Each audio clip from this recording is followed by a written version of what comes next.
Hi guys, welcome back to my channel. So today in this video I would like to continue my previous video entitled Limitation of Liability for Maritime Claims Amendment Bill 2015.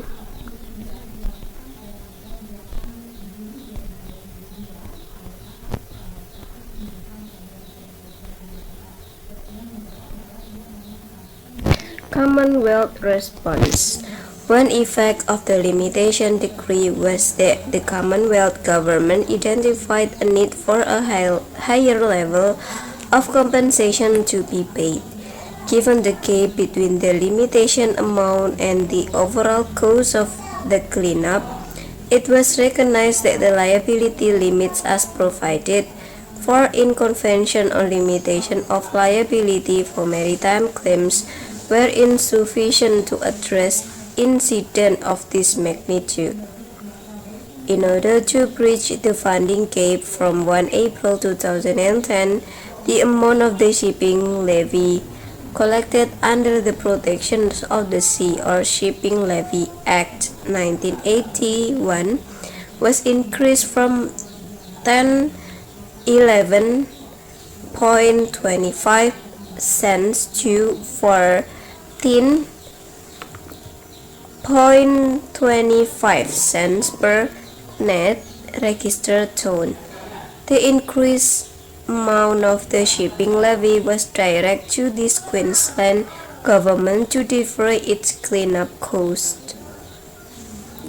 In his address to the International Maritime Organization General Assembly in London in December 2008, Minister for Infrastructure, Transport, Regional Development and Local Government, Mr. Albanese took the opportunity to impress on the global shipping community the importance of lifting the existing compensation liability limits.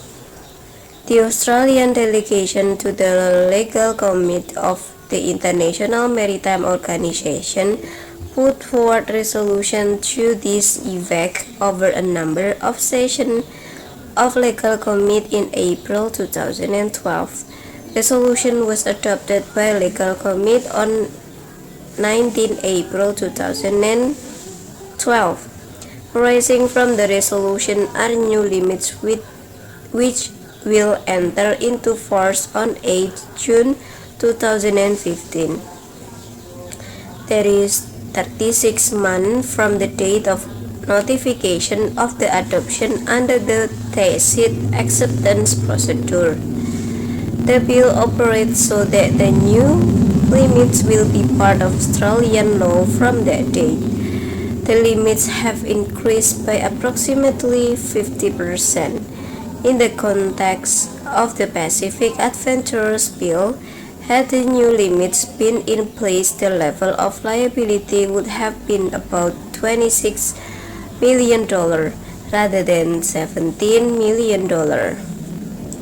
Commit consideration. Standing Committee of the Selection of Bills hold its meeting for March 2015. The Senate Standing Committee for the Section 2 Bills of Bill resolved to recommend that the bill not be referred to Committee for Inquiry and Report. Senate Standing Committee for the Scrutiny of Bills. The Senate Standing Committee for the Scrutiny of Bills had no comment on the bill. Statement of compatibility with human rights as required under Part 3 of the Human Rights Act 2011.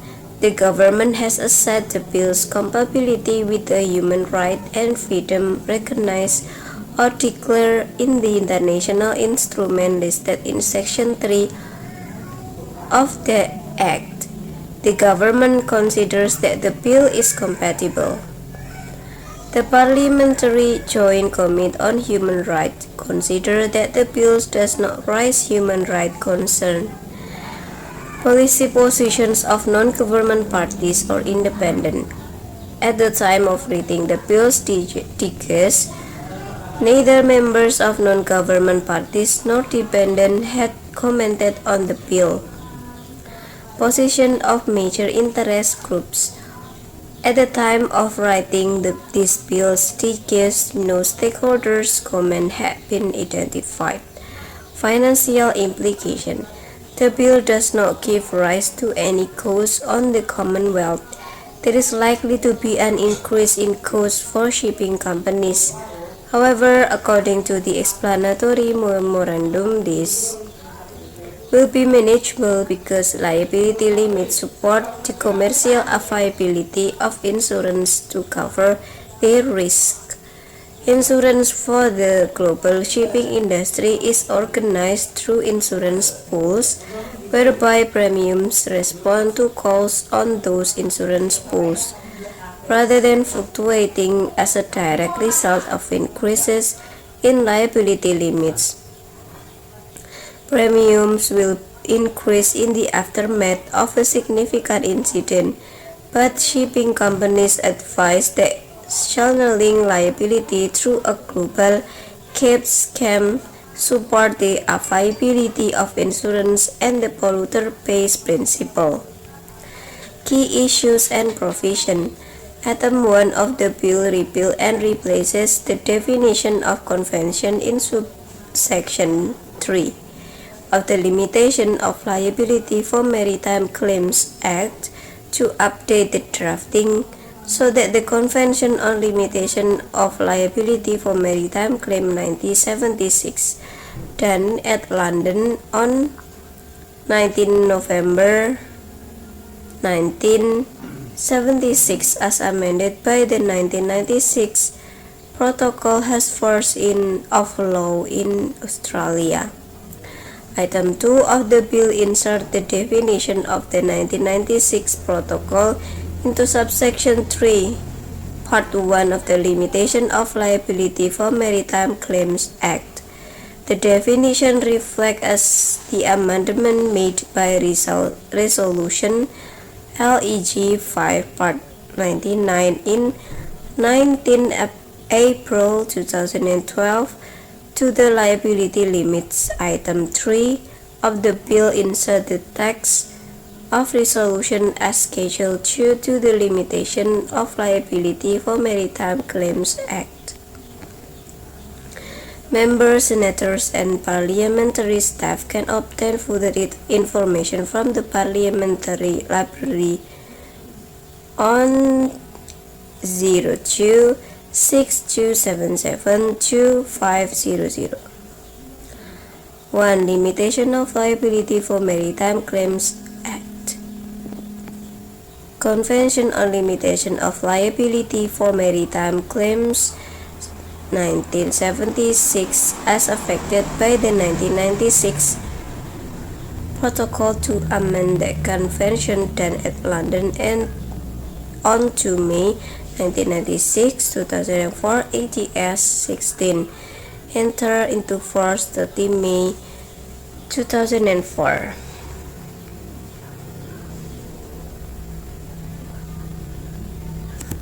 Creative Commons.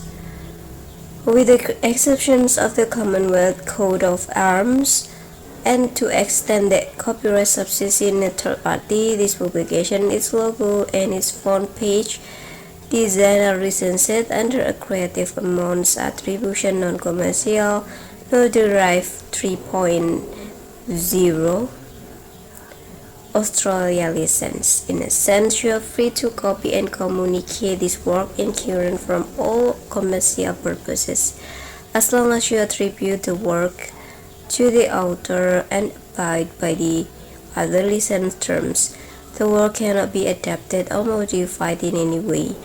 Contents from this publication should be attributed in the following way: author's title of publication, series name, number, publisher, and date. To the extent that copyright subsists in third-party goods, it remains will be original owner and permission may be required to reuse the material. So that's all the article. Don't forget to watch the previous part, and don't forget to like, comment, and subscribe. Bye.